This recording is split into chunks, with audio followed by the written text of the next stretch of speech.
आज बहुत ही महत्वपूर्ण टॉपिक पे हम लोग चर्चा करने वाले हैं जिसका नाम है डायरेक्ट एंड इनडायरेक्ट स्पीच। देखिए, ये टॉपिक इंग्लिश में इतना अधिक महत्वपूर्ण है कि शायद है कोई ऐसा कॉम्पिटिटिव एग्जाम हो या फिर शायद ही है ऐसा कोई स्टेट बोर्ड का एग्जाम हो जहाँ पर यह ना पूछा जाता हो। बहुत ही महत्वपूर्ण है और नरेशन को इसको हम लोग नरेशन के नाम से भी जानते हैं, लेकिन आखिर ये है क्या? इसको हम लोग सरल भाषा में अगर हम बताएं आपको तो ये डायरेक्ट और इनडायरेक्ट एक तरीके से चुगली का विषय है। मतलब चुगली क्या होती है कुछ लोग जानते भी होंगे, वो मतलब इन चीज़ों से वाकिफ हैं, लेकिन कुछ लोगों को अगर नहीं पता है तो मैं आपको बता दूं।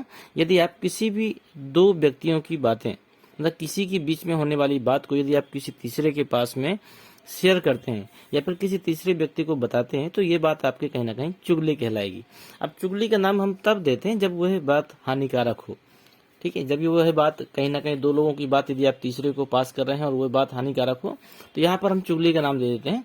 लेकिन हम लोग डायरेक्ट इनडायरेक्ट नरेशन, डायरेक्ट और इनडायरेक्ट को समझने के लिए हम इन कुछ शब्दों का प्रयोग इसलिए कर रहे हैं ताकि आपको चीजें जल्दी रिलेट हो पाए और जल्दी समझ पाए।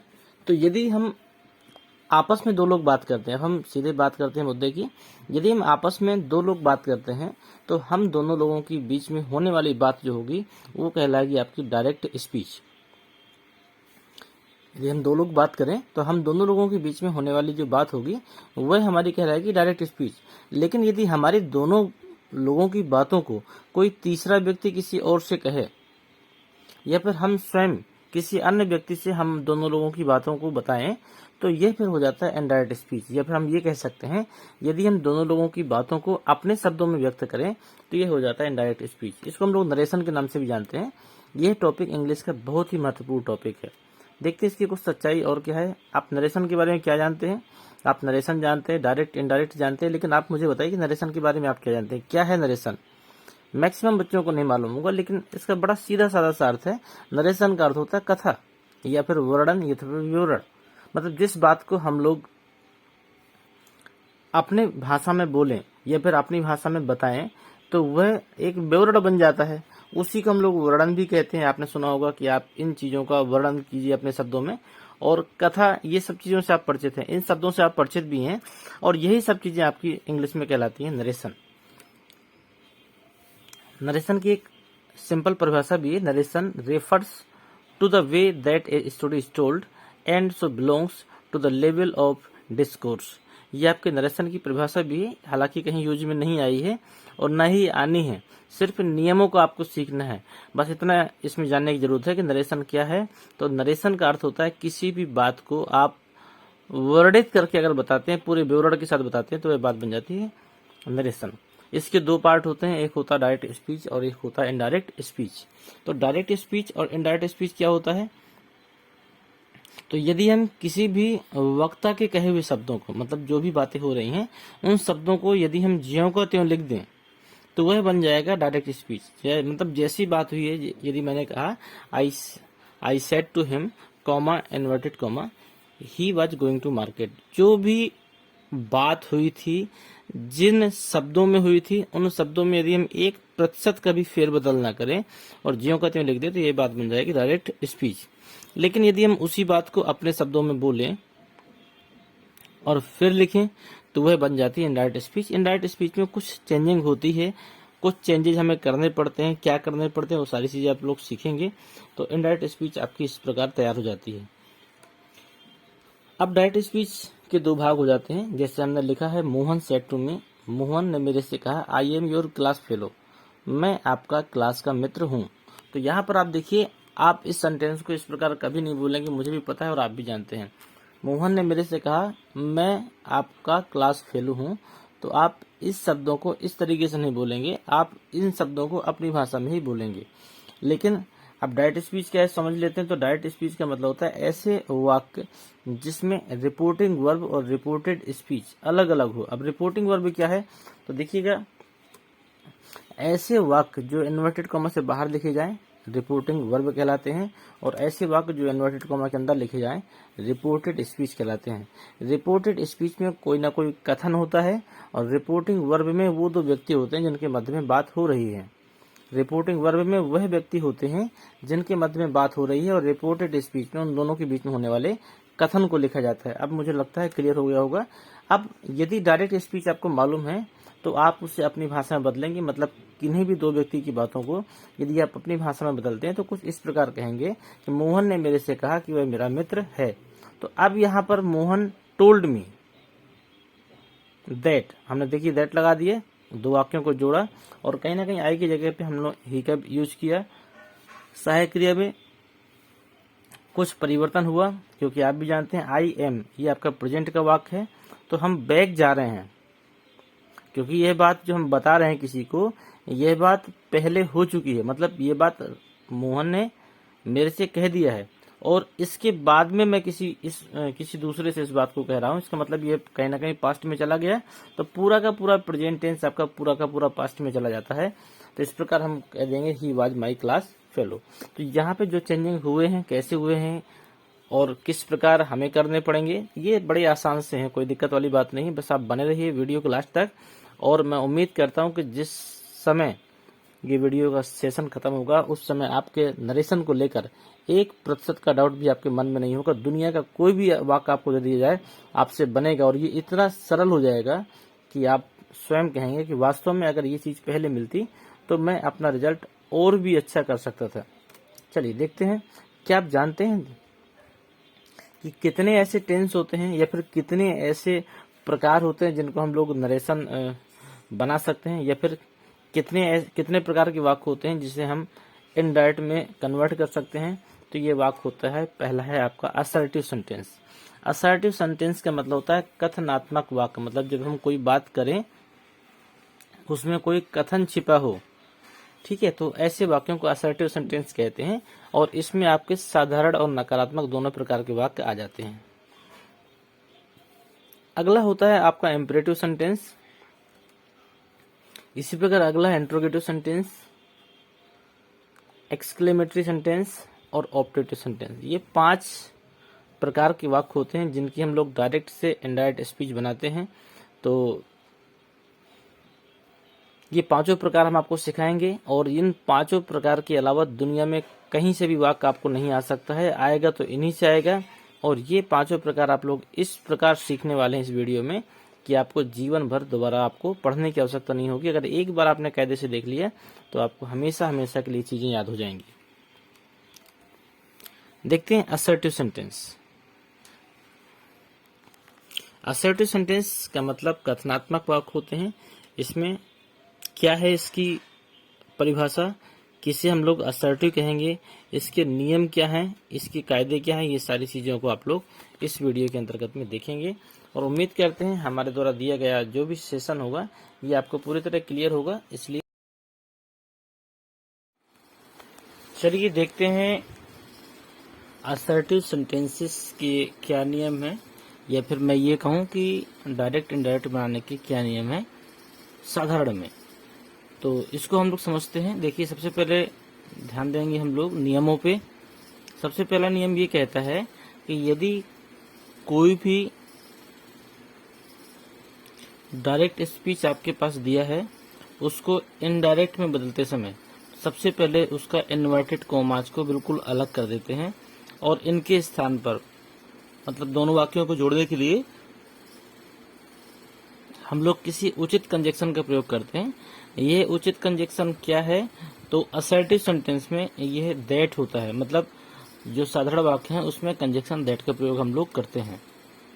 दूसरा नियम है, यदि रिपोर्टिंग वर्ब में कोई ऑब्जेक्ट ना हो, यदि रिपोर्टिंग वर्ब में कोई ऑब्जेक्ट ना दिया हो, जैसे कि आपने देखा था मोहन सेड टू मी, यहाँ पर मी जो था आपका एक ऑब्जेक्ट था जो कि दिया हुआ था।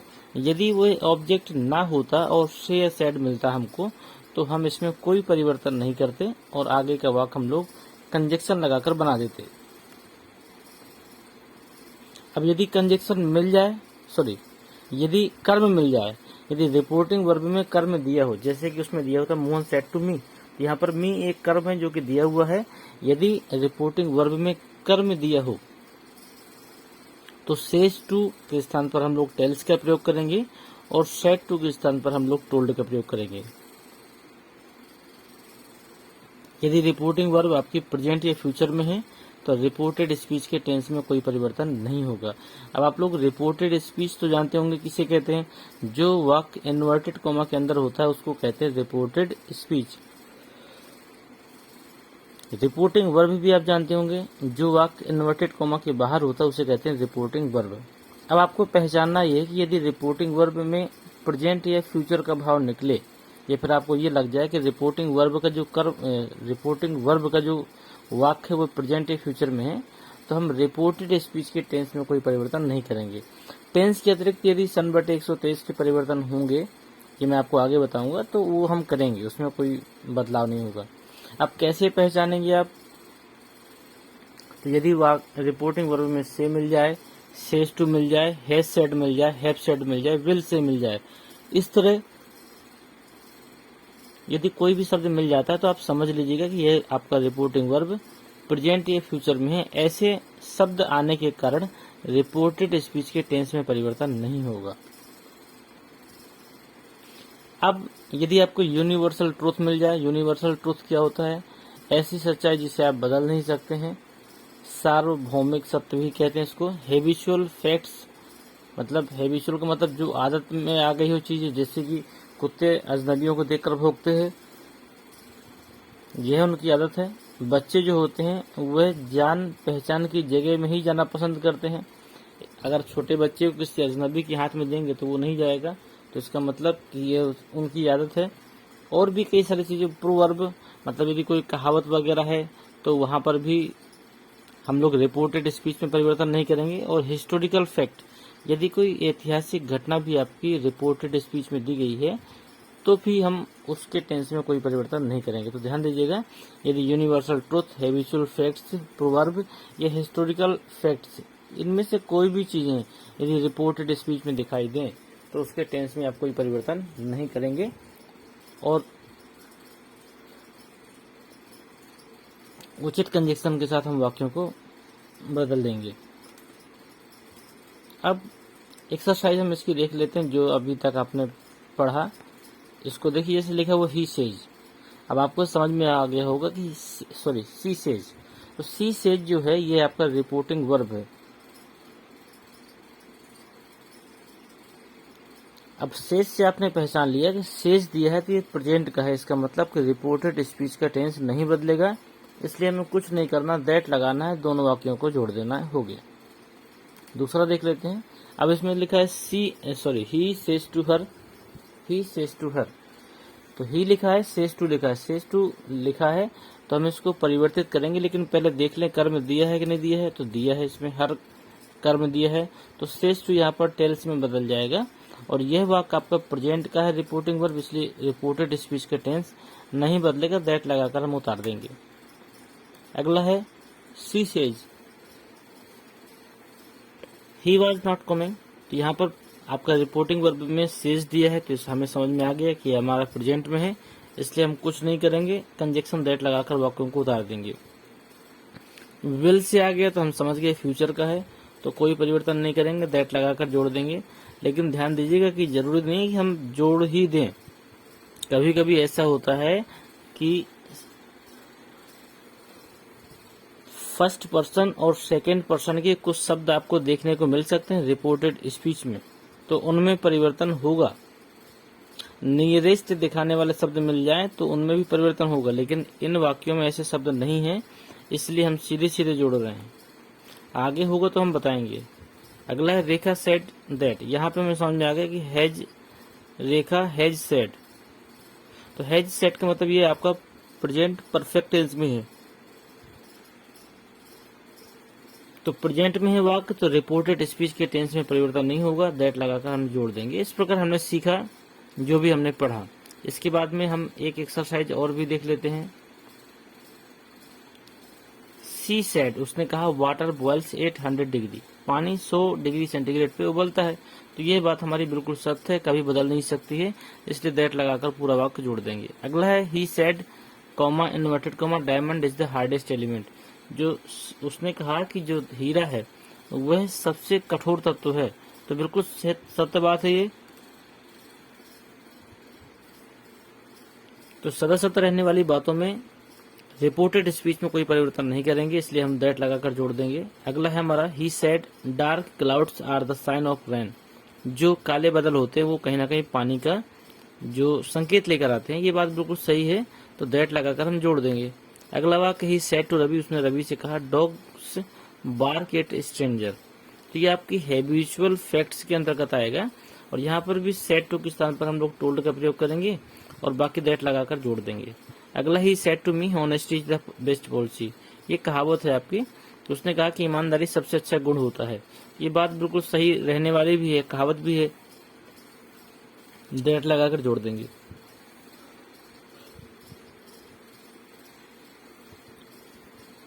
अभी तक आपने पढ़ा उनके लगभग सभी वाक्य हमने यहाँ कवर किए, एक एक दो दो ही सही, लेकिन आपने सीखा कि हम लोग किस प्रकार वाक्यों को बनाते हैं।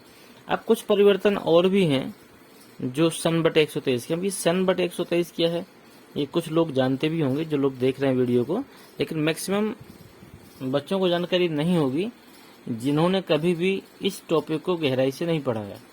बहुत सारे बच्चे ऐसे भी हैं, सीखना तो सब कुछ चाहते हैं लेकिन सीखना भी नहीं चाहते हैं, या फिर ऐसा कह सकते हैं कि जो सिखाने वाला है उनकी कही हुई बातें वो कैच नहीं कर पा रहे हैं। और व्यक्ति कैच तब कर पाता है जब वह अपने आप से रिलेट कर सके। चीज़ें अगर बेहतर तरीके से समझाई जाएं तो कमज़ोर से कमज़ोर बच्चा भी समझ सकता है। तो कहीं पर छात्रों की समस्या है तो कहीं पर समझाने वाले की भी समस्या हो सकती है, लेकिन हमारा प्रयास ये है कि हम इतनी बारीकी से चीज़ों को बताएं कि हर व्यक्ति को समझ में आ सके। देखिए रूल्स ऑफ सन बटे 123 क्या है, हम लोग इसको समझते हैं। जो सन है उसको हम लोग मान लेते हैं रिपोर्टिंग वर्ब, मतलब सन को रिपोर्टिंग वर्ब मान लिया और 123 को हमने रिपोर्टेड स्पीच मान लिया। तो ध्यान दीजिएगा एक के ऊपर एस है, तो इसका मतलब है कि रिपोर्टेड स्पीच के फर्स्ट पर्सन जितने भी हैं, एक लिखा है ना, एक के ऊपर एस है, तो रिपोर्टेड स्पीच के जो फर्स्ट पर्सन है, देखिए यहाँ पर एक लिखा हुआ है, यहाँ पर एस लिखा है, तो रिपोर्टेड स्पीच के जो फर्स्ट पर्सन है वह रिपोर्टिंग वर्ब के सब्जेक्ट के अनुसार बदलते हैं, और रिपोर्टेड स्पीच के सेकेंड पर्सन रिपोर्टिंग वर्ब के ऑब्जेक्ट के अनुसार बदलते हैं, और जो थर्ड पर्सन होते हैं वो नो चेंज होते हैं। तो यदि हम फर्स्ट और सेकेंड की बात करें या फर्स्ट और सेकेंड याद कर लें तो थर्ड की याद करने की आवश्यकता नहीं, क्योंकि जो बचेगा सब थर्ड है और थर्ड आपका नो चेंज होता है। तो हम लोग पहले समझ लेते हैं फर्स्ट पर्सन क्या है। तो देखिए फर्स्ट पर्सन के अंतर्गत में आता है आई और वी। आई और वी ये फर्स्ट पर्सन है और यू आपका सेकेंड पर्सन है। बस तीन चीजें याद करनी है, आई वी और यू। आई आपका फर्स्ट पर्सन है, वी आपका फर्स्ट पर्सन है। यदि किसी भी यदि रिपोर्टेड स्पीच में कहीं पर भी फर्स्ट पर्सन से रिलेटेड कोई शब्द मिल जाए, अब रिलेशन का मैंने बात क्यों कही आपसे कि यदि आई मिल जाए, मी मिल जाए, माई मिल जाए, ये तीनों शब्द आई से ही कहीं ना कहीं कंसल्ट रखते हैं। यदि वी मिल जाए, अस मिल जाए, अवर आ जाए, मतलब वी का कर्म जो है अस है और वी के साथ अपने के अंग्रेजी हम लोग अवर लगाते हैं। इसी प्रकार आई का कर्म मी है और अपने के अंग्रेजी यहाँ पर माई लगाते हैं। तो यदि इनमें से कोई शब्द मिल जाता है, यदि आप आई और वी को भर याद रखेंगे तो आप बाकी चीजें पहचान जाएंगे। तो यदि आई और वी मिल जाता है कहीं पर भी रिपोर्टेड स्पीच में, तो ध्यान दीजिएगा हम रिपोर्टिंग वर्ब के कर्ता के अनुसार इन शब्दों को चेंज करेंगे। अब कैसे चेंजिंग होगी आप कंफ्यूज मत होइए, हम आगे आपको बताएंगे, सब समझ में आ जाएगा आपको। सेकेंड पर्सन में यू मिल जाए, कहीं पर यू मिल जाए आपको कर्म के रूप में या कर्ता के रूप में, और योर मिल जाए, अगर इनमें से कोई शब्द मिल जाता है तो वह रिपोर्टिंग वर्ब के कर्म के अनुसार बदलेंगे। बस इतना सा परिवर्तन याद रखिए। इसके बाद में जो कुछ बचा है वो सब थर्ड पर्सन है, उनमें कोई चेंजिंग नहीं होती है। एक टेबल है जो आप लोग ध्यान से देखिएगा, इस टेबल के अनुसार हम लोग वाक्यों में परिवर्तन करेंगे, क्योंकि इसके पहले आपने जितने भी वाक्य देखे वो कहीं ना कहीं प्रेजेंट के और फ्यूचर के थे, और प्रेजेंट फ्यूचर में अगर रिपोर्टिंग वर्ब है तो रिपोर्टेड स्पीच के टेंस में परिवर्तन नहीं करते हैं। लेकिन यदि रिपोर्टिंग वर्ब पास्ट टेंस में है, यदि रिपोर्टिंग वर्ब पास्ट टेंस में है तो रिपोर्टेड स्पीच का टेंस भी बदलेगा। अब पास्ट टेंस में कैसे पहचानेंगे, यदि सेड टू आ जाए या सेड आ जाए तो समझ लीजिएगा पास्ट टेंस में है, या फिर हैड सेड आ जाए तो समझ लीजिएगा पास्ट टेंस में है। तो हम लोग देख लेते हैं परिवर्तन किस प्रकार होगा। यदि रिपोर्टेड स्पीच का वाक्य प्रेजेंट इंडेफिनिट टेंस का है तो उसको हम लोग पास्ट इंडेफिनिट टेंस में परिवर्तित कर देंगे। ध्यान दीजिएगा, प्रेजेंट इंडेफिनिट टेंस में है तो हम उसे किस में बदलेंगे, पास्ट में बदलेंगे। प्रेजेंट इंडेफिनिट की पहचान क्या होती है, सभी को पता है, वर्ब की फर्स्ट फॉर्म का प्रयोग होता है और कभी कभी डू या डज भी लगते हैं नकारात्मक और प्रश्नवाचक में। तो यहाँ से हम पहचान सकते हैं डायरेक्ट स्पीच को, और इसको इनडायरेक्ट में बदलेंगे तो वह तो वर्ब की सेकंड फॉर्म लगा देंगे या फिर हम लोग डिड का प्रयोग करेंगे। इसी प्रकार प्रेजेंट कंटीन्यूअस को पास्ट कंटीन्यूअस में बदलेंगे।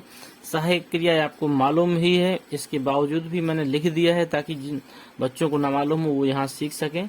यदि प्रेजेंट कंटीन्यूअस टेंस होगा रिपोर्टेड स्पीच में तो वहां पर इज एम आर का प्रयोग हुआ होगा, वर्ब की फर्स्ट फॉर्म आई होगी आईएनजी के साथ में, इसको हम लोग पास्ट कंटीन्यूअस टेंस में परिवर्तित करेंगे। और पास्ट कंटीन्यूअस टेंस में हेल्पिंग वर्ब आपकी वाज या वेयर हो जाती है और वर्ब की फर्स्ट फॉर्म के साथ में हम लोग आईएनजी के प्रयोग करते हैं। इसी प्रकार आगे बढ़े, प्रेजेंट परफेक्ट टेंस को पास्ट परफेक्ट टेंस में बदलेंगे, मतलब है जेब को हम लोग हेड में बदल देंगे और वर्ब की थर्ड फॉर्म इसमें दोनों में रहती है तो कोई दिक्कत नहीं है। अगला है प्रेजेंट परफेक्ट कंटीन्यूअस टेंस को हम लोग बदलते हैं पास्ट परफेक्ट कंटीन्यूअस टेंस में, मतलब हैज बीन हैव बीन मिल जाए तो वहां पर आपको हैड बीन कर देना है और वर्ब की फर्स्ट फॉर्म में आईएनजी यहाँ पर भी होती है, वर्ब की फर्स्ट फॉर्म में आईएनजी वहां पर भी होती है। इसके बाद हम बात करते हैं पास्ट इंडेफिनिट टेंस की। तो पास्ट इंडेफिनिट टेंस आपका पास्ट परफेक्ट टेंस में बदलता है। तो आप जानते होंगे पास्ट इंडेफिनिट टेंस में वर्ब की सेकंड फॉर्म या फिर डिड मिलता है। अगर ये शब्द मिल जाए तो पहचान लीजिएगा कि यह पास्ट इंडेफिनिट का है और यह वाक्य बदलेगा पास्ट परफेक्ट टेंस में, मतलब हम लोग हैड और वर्ब की थर्ड फॉर्म का प्रयोग करेंगे। अब लास्ट बचा है जो टेंस बनता है नरेशन में, वो है पास्ट कंटीन्यूअस टेंस। यदि पास्ट कंटीन्यूअस टेंस का रिपोर्टेड स्पीच है तो उसको हम लोग पास्ट परफेक्ट कंटीन्यूअस टेंस में बदल देंगे।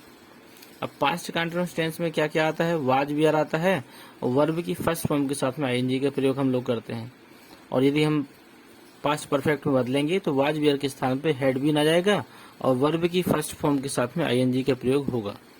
तो ये 6 टेंस थे जो परिवर्तित होते हैं। कुल टेंस आपके 12 होते हैं लेकिन मात्र परिवर्तन 6 टेंसों में ही होता है। इसके बाद फ्यूचर का मैंने नाम लिख दिया है, लेकिन ये नाम ना लिखें तो बेहतर है क्योंकि हम लोग इनको मोडाल्स भी बोलेंगे। अगर फ्यूचर का नाम लेंगे तो विल सेल का ही प्रयोग होगा, लेकिन यहाँ पर मे और कैन भी लेना पड़ेगा, इसलिए मैं इनको मोडाल्स बोलता हूँ। विल सेल मे कैन ये शब्द अगर कहीं आ जाते हैं तो आप समझ लीजिएगा ये आपके पास्ट में बदल जाएंगे, मतलब विल का वुड हो जाएगा, सेल का शुड हो जाएगा, मे का माइट हो जाएगा, कैन का कोड हो जाएगा। इस प्रकार ये चेंज हो जाएंगे और इस प्रकार हम नरेशन के सारे टेंसों के जो नियम थे वो सीख चुके हैं। अब कुछ परिवर्तन और भी दर्शाए गए हैं जो समय तथा स्थान को दिखाते हैं, इनको भी देख लीजिए। जो नियरेस्ट शब्द होते हैं, जो मतलब निकटता दर्शाने वाले शब्द होते हैं, उनको हम दूरी में परिवर्तित कर देते हैं। मतलब नाउ को देन में कर देंगे, दिस को दैट में कर देंगे, दीज को दोज में कर देंगे, कम हेयर को गो देयर में, हेयर को देयर में, दस को सो में, टुडे को दैट डे में, टुमारो को द नेक्स्ट डे में, यस्टरडे को द प्रीवियस डे में, लास्ट नाइट को द प्रीवियस नाइट में और एगो को बिफोर में। ये सारे जो आपके शब्द हैं ये निकटता दर्शाने वाले शब्दों को दूरी दर्शाने वाले शब्दों में परिवर्तित कर देते हैं। तो ये अभी तक जो भी नियम हो गए ये समाप्त हो जाते हैं। मतलब हो सकता है नियम के टाइम पे थोड़ा सा बोरिंग महसूस कर रहे हों, या हो सकता है कुछ नियम आपने पहले से पढ़ लिए हों, वो नियम आते हों। तो देखिए, जब कोई नई चीज़ सीखनी होती है तो हमें कहीं ना कहीं पुरानी चीज़ों को भी रिलेट करना पड़ता है। तो यहाँ पर 1 to all हम बेस टू एडवांस लेकर चल रहे हैं कि कमजोर से कमजोर बच्चा भी सीख सके और जो होशियार है वो भी अपने आप को अपडेट कर सके। तो अब हम लोग देखते हैं कि एक्सरसाइज में कितने लोग ध्यान से देखे हैं और कितने लोग इन वाक्यों को बना सकते हैं। मैं भी वाक्यों को बना रहा हूं, लेकिन आप भी मेरे साथ बनाइए और देखिए क्या आपके द्वारा बनाया गया वाक्य सही है। इसमें लिखा है ही सेड टू मी, तो देखिए सेड टू आ गया तो आप पहचान जाते हैं कि ये पास्ट का है। चलिए आगे बढ़ते हैं। कॉमा इन्वर्टेड कॉमा, फिर लिखा है यू, तो यू से आपको पहचान में क्या आ गया कि यू आपका सेकंड पर्सन है और सेकंड पर्सन किसके अनुसार बदलता है, रिपोर्टिंग वर्ब के कर्म के अनुसार। देखिए कर्म मी है, ये मी लिखा हुआ है, लेकिन यू की पोजीशन क्या है, यू की पोजीशन इस वाक्य के कर्ता के रूप में है, तो यू कर्ता के रूप में रखा है, लेकिन यह जो बदलेगा वह मी के अनुसार बदलेगा। तो मी का कर्ता क्या हो जाएगा, आई, तो यहाँ पर हम लोग आई रखेंगे। अब आर है तो आपको भी पता है कि इज एम आर आपका किस में आता है, प्रेजेंट कंटिन्यूअस टेंस में। उसको पास्ट कंटिन्यूअस में बदलेंगे तो वाज भी हो जाएगा। इसके बाद देखते हैं बदल के, ये इतने वाक्य हैं। तो ये आपका बदल गया, that I was doing your work, your बदलेगा मी के अनुसार तो हो जाएगा माई वर्क सीरियसली। इसी प्रकार दूसरा वाक्य है, they said to him comma inverted comma the servant will not go to the market. तो सेड टू आ गया तो समझ लीजिए पास्ट का है, तो बदल देंगे हम टोल्ड में। कंजक्शन के जगह पे दैट लगाएंगे, द सर्वेंट की जगह सर्वेंट, विल का हो जाएगा वुड, पूरा का पूरा हम लोग उतार दिए। आगे देखिए, Rita said to her father, ये हो गया सेड टू, इसके स्थान पर टोल्ड करिए फटाफट और इन्वर्टेड कॉमा की जगह पे दैट लगाइए और इसके बाद में उतार दीजिए वाक्य। सहायक क्रिया में विल की जगह वुड हो जाएगा और आगे का पूरा उतार दीजिए। अगला है आपका he said comma inverted comma you must work to pass. तो यहाँ पर आपको मस्ट को चेंज नहीं करना है, इसलिए देखिए दैट आ गया, दैट के बाद में कोई कर्म तो है नहीं है, इसलिए हम ज्यों कहते हैं उतार देंगे। इन्वर्टेड कॉमा के स्थान पर दैट लगाएंगे। अब यू क्या है, यू बदलता है कर्म के अनुसार और कर्म तो यहाँ पर है नहीं है। ध्यान दीजिएगा, यदि कर्म न दिया गया हो, कभी किसी वाक्य में कर्म न दिया गया हो लेकिन रिपोर्टेड स्पीच में सेकेंड पर्सन या first person, sorry second person अगर आ जाए, क्योंकि सेकेंड पर्सन में ही परिवर्तन होता है, क्योंकि यू होगा या यू से संबंधित शब्द होंगे वही आपका कर्म के अनुसार बदलते हैं। तो बस इतना ही ध्यान दीजिए कि यदि कभी भी सेकेंड पर्सन आपका आ जाए रिपोर्टेड स्पीच में लेकिन रिपोर्टिंग वर्ब में कर्म न दिया हो तो आप किसी भी फर्स्ट या थर्ड पर्सन को कर्म मान सकते हैं। ध्यान दीजिएगा, यदि कभी भी रिपोर्टिंग वर्ब में कर्म न दिया हो लेकिन रिपोर्टेड स्पीच में सेकेंड पर्सन आ जाए तो आप सेकेंड पर्सन को छोड़ दीजिए, तो बचा क्या, फर्स्ट और थर्ड। तो फर्स्ट और थर्ड पर्सन में किसी भी शब्द को आप कर्म के रूप में मान सकते हैं। आप चाहें तो उसको मेंशन भी कर सकते हैं कर्म के रूप में, आप ना चाहें तो उसको मेंशन ना करिए, लेकिन यू के स्थान पर आप उस शब्द का प्रयोग कर दीजिए। जैसे यहाँ पर यू की जगह पे मैंने आई लिखा है। आई कैसे लिखा, क्योंकि मैंने मान लिया है कि he said to me, he said to me, तो मी का कर्ता क्या होता है, आई होता है, इसलिए हमने आई रख दिया। अगर आपने लिखना भी है तो आप लिख सकते हैं, he told me that I must work hard to pass. अगला देखिए, the speaker said comma inverted comma forest prevent soil erosion. तो यहाँ पर ये सदा सत रहने वाली घटना है, इसलिए हम दैट लगाकर जोड़ देंगे कि जो जंगल होते हैं वो कहीं ना कहीं मिट्टी के कटाव को रोकते हैं। ही सेड टू मी, उसने मेरे से कहा, I am waiting for your father today. तो यहाँ पर सेड टू के स्थान पर आप तुरंत टोल्ड लगाइए, आप सीख गए होंगे। कॉमा इन्वर्टेड कॉमा की जगह पे दैट लगाइए। आई है आपका फर्स्ट पर्सन और ये बदलेगा आपका रिपोर्टिंग वर्ब के कर्ता के अनुसार। तो कर्ता क्या ही है, तो हम यहाँ पर भी ही लगा देंगे। एम बदलेगा वाज में और यहाँ से आगे बढ़े हम लोग, योर मिल गया। अब योर क्या है, सेकेंड पर्सन का शब्द है, योर कहीं ना कहीं यू के अपने की अंग्रेजी है, ये बदलेगा मी के अनुसार तो हो जाएगा माई फादर। अब देखिए टूडे जो है ये निकटता दर्शाने वाला शब्द है, तो टूडे को हम लोग दैट डे में कन्वर्ट कर देंगे। इस प्रकार नरेशन की ये 6 वाक्य सीखे जो कि मिक्सअप में थे, सभी प्रकार के नियमों को इसमें लेकर चला गया है। इसके बाद में और बहुत सारे वाक्य हैं जो आप सीखने वाले हैं, तो यदि कोई नियम अभी भी कमजोर रह जाता है तो आप उसको कवर करते चलिएगा। ही सेड, अब अकेला सेड है इसलिए सेड लिख देंगे, इन्वर्टेड कॉमा के स्थान पर दैट लगा दिया। आई जो है ही के अनुसार परिवर्तित होगा तो ही हो जाएगा। अब हियर्ड से आपको समझ में आ रहा होगा कि यह वाक्य हमारा पास्ट इंडेफिनिट का है, क्योंकि हियर्ड आपकी सेकंड फॉर्म होती है। अब हियर्ड जब सेकंड फॉर्म है तो सेकंड फॉर्म जो होगी पास्ट इंडेफिनिट में वो बदलेगा पास्ट परफेक्ट में, तो हम लगा देंगे he had heard that news the previous day. Yesterday बदल जाएगा द प्रीवियस डे में। इसी प्रकार अगला, ही सेड दैट, यू बदलेगा कर्म के अनुसार, कर्म है नहीं है, हमने आई मान लिया, तो आई मस्ट वर्क हार्ड। अगला है, the teacher said the sun rises in the east. अध्यापक ने कहा जो सूर्य पूर्व में निकलता है, तो बिल्कुल सत्य घटना है, दैट लगाकर जोड़ दीजिए। अगला है, the teacher said to the boy, अध्यापक ने बच्चों से कहा गॉड इज प्रेजेंट एवरीवेयर, भगवान हर जगह उपस्थित है, बिल्कुल सही है, दैट लगाकर जोड़ देंगे। अगला है, my father said to me, मेरे पिताजी ने मेरे से कहा you ought to follow traffic rules, आपको ट्रैफिक नियम का पालन करना चाहिए। तो देखिए यहाँ पर उन्होंने कहा है, उनका काम था कहना और हमने सुन लिया, ठीक है। तो यदि कोई चीज़ कही जाए और कोई चीज़ सुनी जाए तो यहाँ पर कहीं ना कहीं एडवाइस हो जाता है, यहाँ पर दबाव नहीं है। अगर आप नहीं भी नियम का पालन करेंगे तो कोई आपको देखने नहीं जा रहा, नुकसान आपका ही होने वाला है। तो सलाह देना उनका काम था, उन्होंने सलाह दी आपको। तो ऐसी स्थिति में आप टोल्ड के स्थान पर एडवाइस्ड का भी प्रयोग कर सकते हैं, ये आपकी मर्जी है। और ना करना चाहें तो टोल्ड लगा दीजिए, कोई दिक्कत नहीं है। और कॉमा, इन्वर्टेड कॉमा की जगह पे हमने दैट लगाया। इसके बाद यू बदलेगा कर्म के अनुसार, तो मी का कर्ता आपका आई होता है, आई हो गया। और टू कभी चेंज होता नहीं है। फॉलो की जगह फॉलो, ट्रैफिक रूल्स की जगह ट्रैफिक रूल्स, आपका सेंटेंस बन गया। अगला है Raghav said I am learning English these days, तो ये हो जाएगा राघव सेड दैट, आई बदलेगा राघव के हिसाब से तो हो जाएगा he was learning English those days. These का हम लोग क्या कर देंगे, दोज कर देंगे। इसके बाद में और भी कुछ वाक्य हैं आपके, तो इसका आप स्क्रीनशॉट ले लीजिए। इन वाक्यों का आप स्वयं बनाइएगा, हालांकि बने हैं लेकिन आपको फिर अपने मन से बनाकर देखना है कि क्या आपसे बनते हैं या नहीं बनते हैं। और कुछ वाक्य दे रहे हैं हम, इसका स्क्रीनशॉट लीजिए, इनको आप स्वयं बनाइएगा। मुझे उम्मीद है कि आपने बहुत सीखा है और यह आपसे जरूर बनेंगे।